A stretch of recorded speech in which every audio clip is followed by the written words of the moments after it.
Find the surface area given the volume. Let's read through this problem and decide what the best process is for finding the surface area given the volume.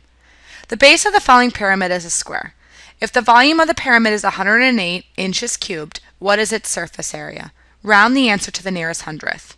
So the first thing I want to note is that I'm looking for the surface area. And I'm going to write the surface area formula here. Surface area equals side squared plus 2SL, which means we're going to need the slant height in this calculation in order to come up with the surface area. So by looking at the picture, I'm missing the slant height, missing the height, but I have the side length of the base of my pyramid. So I'm going to need to use two steps again. My first step is going to be to find the height using volume. I know that the volume of my pyramid is 108 inches cubed, so I can set up that volume formula. 108 equals 1/3 times base area. Well, base area is just 6 times 6, which is 36, times height. And I can solve for h. My second step is then going to be to use Pythagorean Theorem. I'm going to call it PT in order to find the slant height.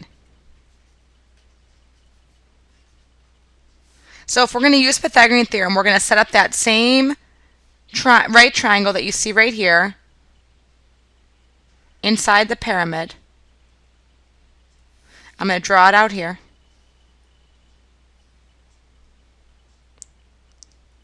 And then we'll be able to find the slant height. Then finally, we'll have enough information to plug into the surface area formula. Let's begin.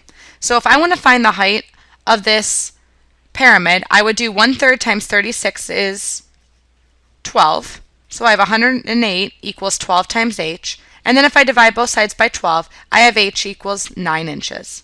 So the height of the pyramid is 9 inches. Now I'm going to use that 9 inches in my triangle to figure out the slant height. Remember that half of the side gives you the base of the right triangle. So that's why I wrote a 3 down at the base. Let's set this up. We'll have 9 squared plus 3 squared equals L squared.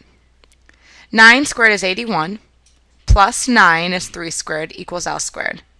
So we'll have 90 equals L squared. Well, 90 is not a perfect square, so L is going to equal the square root of 90, which is approximately 9.49 inches. Now I can use that slant height in my surface area calculation. The surface area formula says side squared, so I'll put 6 squared, plus 2 times the side length times the slant height. If I do out this addition and this multiplication, I'll get the surface area to be 149.88 inches squared. And I'm just going to write this over here on the line. 149 rather, 0.88.